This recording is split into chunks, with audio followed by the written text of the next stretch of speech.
Hello everybody, मैं Sudarshan. Welcome to simplify life. आज आपके लिए एक मनी मेकिंग कह लो या मनी सेविंग कह लो या मनी मैनेजमेंट कह लो, उसकी एक टिप लेके आया हूँ आपके लिए। टिप ये है, अब मान लो आपके अकाउंट में 50,000 पड़े हैं, 20,000 पड़े हैं, 30,000 पड़े हैं। एग्जाम्पल ले लेते हैं 30,000 की। जो मिनिमम बैलेंस मेंटेन करना होता है एक सेविंग्स अकाउंट में, वो होता है 10,000। कुछ ज़ीरो बैलेंस पे होते हैं, जिनका ज़ीरो बैलेंस हो वो भी गुड है। जिनका सेविंग्स अकाउंट है उसमें 10,000 आपने मेंटेन करने होते हैं। अब सपोज आपके अकाउंट में 30,000 रुपीज़ पड़े हैं, तो 10,000 आपने मेंटेन करने हैं, 20,000 एज इट इज़ पड़े हुए हैं। तो अगर आपको लग रहा है कि आपने 1 महीना, 2 महीना या 15 दिन आपने वो पैसे यूज़ नहीं करने, तो जो 20,000 है उसकी आप एफडी कर सकते हो।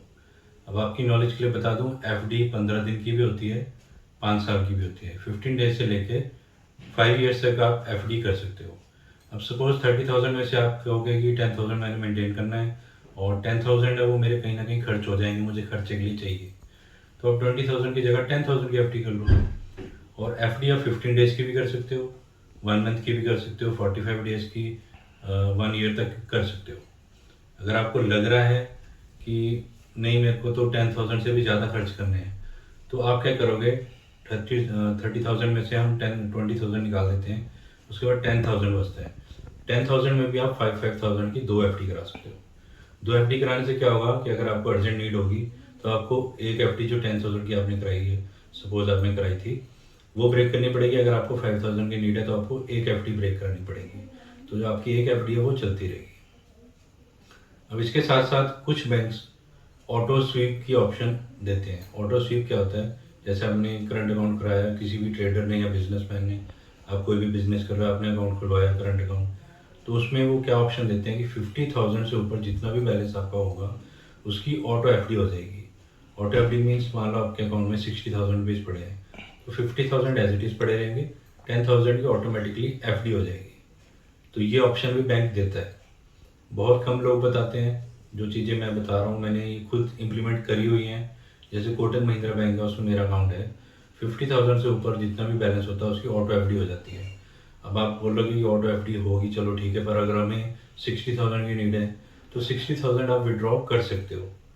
50,000 वैसे थे, 10,000 एफडी में थे, आपने 60,000 टोटल विड्रॉ कर लिए, तो अपने आप ही वो एफडी ब्रेक हो जाएगी।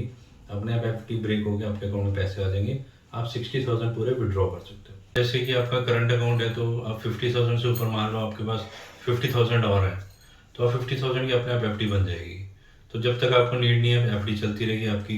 सपोज 15 दिन आपकी एफडी चली तो आपको उसका इंटरेस्ट मिल जाएगा। अब इसके साथ साथ एक चीज़ और बताता हूँ। काफ़ी बैंक्स बोलते हैं कि हम आपको 6% इंटरेस्ट रेट देंगे, 7% देंगे।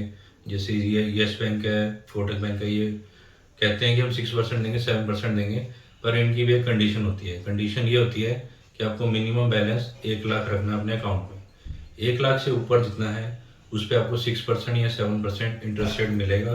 जितना आपका बैलेंस 1 लाख से नीचे है उस पर आपको 3.5 या 4% इंटरेस्ट रेट मिलता है।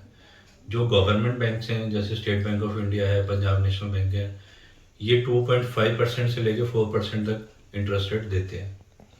तो 2.5 तो बहुत कम है, मैं खुद कहता हूँ, और ये मैंने पर्सनली एक अकाउंट में देखा हुआ है कि 2.5% इंटरेस्ट रेट मिला है। 2.5% बहुत कम है। तो इसलिए मैं सजेस्ट करता हूँ कि आप एफडी करा लीजिए। जो अमाउंट आपके अकाउंट में ऐसी पड़ी है, वो एक तरह से मैं उसको स्लीपिंग मनी ही कहूँगा, क्योंकि वो आपकी मनी सिर्फ एज इट इज़ अकाउंट में पड़ी हुई है। सेविंग्स अकाउंट है, उसमें आपको इंटरेस्ट रेट मिलेगा 2.5, 3%, 3.5 या 4%। 6% या 7% चाहिए तो उसके लिए आपको अपने अकाउंट में 1 लाख से ऊपर बैलेंस रखना पड़ेगा। 1 लाख के ऊपर जितनी अमाउंट होगी उस पर 6% या 7% मिलेगा। उससे नीचे जितनी भी अमाउंट है उस पर 3.5% या 4% ये बैंक देते हैं आपको। तो ये सजेशन ये है कि जो मनी आपने यूज़ नहीं करनी, आपने एज इट इज़ अकाउंट में रखी हुई है, उस पर आपको मिल रहा है इंटरेस्ट, ठीक है, पर 2.5% मिल रहा है या मैक्सिमम 4% मिल रहा है। आप एफडी कराओगे तो आपको 6% मिलेगा, 6.5 भी मिलेगा, 7 भी मिलेगा। और सीनियर सिटीजन्स को अलग से बेनिफिट होता है, उनको 0.5 या 1% एक्स्ट्रा मिलता है। अगर बैंक ने जनरली इंडिविजुअल के लिए 6% डिसाइड किया है, तो जो सीनियर सिटीजन्स हैं उनके लिए 6.5 या 7% होता है। और एफडी भी आप पार्ट्स में बनाइए। अगर 20,000 है तो 5,000 की 4 करा लीजिए। जैसे जैसे आपको नीड है वैसे वैसे एफडी क्लोज करवा लीजिए। और ये सारा कुछ ऑनलाइन होता है आज की डेट में। एफडी भी ऑनलाइन क्रिएट हो जाती है, ब्रेक भी ऑनलाइन हो जाती है, और जो ऑटो स्वीप की मैंने ऑप्शन बताई है जो करंट अकाउंट में अवेलेबल है, वो तो बेस्ट है सबके लिए, ट्रेडर्स के लिए भी, बिजनेसमैन के लिए भी, कोई भी आप कंपनी रन कर रहे हो, कोई भी बिजनेस रन कर रहे हो। तो ये आपके लिए आज की टिप थी, आज का बेनिफिशियल रहेगी आपके लिए। आई होप आप सबके लिए बेनिफिशियल रहेगी। Thank you very much.